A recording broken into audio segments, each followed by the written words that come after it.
SN2 type দেখো কি করে করবে, NH2 পার্টটা যেখানে আছে সেখান থেকে NH2 কে বাদ দিয়ে ওখানে ভাবো হ্যালোজেন আছে, এবং সেই অ্যালকিল হ্যালাইডটার SN2 পসিবল কিনা আগে দেখে নাও।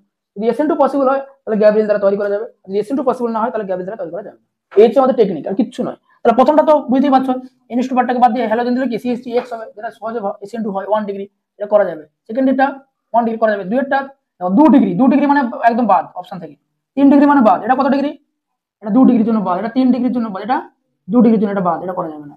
এরপর তো এটা 1 ডিগ্রি, 1 ডিগ্রি তো, কিন্তু কটা CH3 আছে, দুটো CH3, মানে আমি যদি ওর অ্যালকিল হ্যালাইডে নিই কি হবে, CH3 হোল টু CHCl বা C, এটা 1 ডিগ্রি, কিন্তু এখানে যদি NH2 টাকে সরিয়ে আমি হ্যালোজেন অ্যাটাচ করি, ওটা কি টাইপের অ্যালকিল হ্যালাইড হবে, ভিনাইল হ্যালাইড।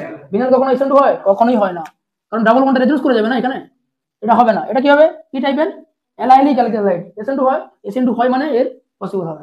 তোমার কাজ কি হবে, NH2 টাকে বাদ দিয়ে হ্যালোজেনটাকে জুড়ে দেখে নাও, এর হবে না। এর দেখো NO2 দিয়ে রেখেছি, NO2 কি বেড়েছে, মাইনাস আই, মাইনাস তাহলে কি হবে, কি বেড়ে যায় বলেছিল না, তাহলে এটা হবে। আর এটা কি বেনজাইলিক, 1 ডিগ্রি বেনজাইলিক, বেনজাইলিক হ্যালাইডে কি হয়, SN2 হয়, তবে এটা হবে। এটা অ্যারোমেটিক হয় না, তাহলে অ্যারোমেটিক কেন ওখানে লেখা হয় না, তো থিওরি পড়লে হবে না, তোমাকে কোশ্চেন ফলো করতে হবে। আচ্ছা, এটা তিনটে CH আর SN2 হবে, SN2 হবে না মানে হবে, দেখো।